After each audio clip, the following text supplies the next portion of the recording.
ne peut pas être un sacrifice si on est mort. Et Christ a été un sacrifice vivant.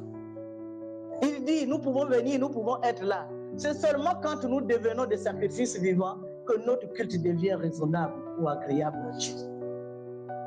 C'est ce que Paul veut nous dire ici.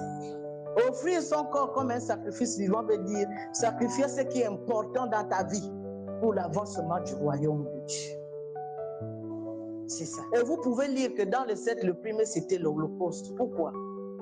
Parce que l'Holocauste était le seul sacrifice où la victime était offerte à Dieu et pour Dieu.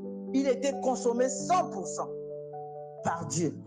Et c'est ce qui représentait le sacrifice de Christ. C'est pourquoi l'Holocauste vient en plein. Parce que Christ s'est d'abord donné pour Dieu avant de se donner pour nous. Il voulait satisfaire la grâce de Dieu.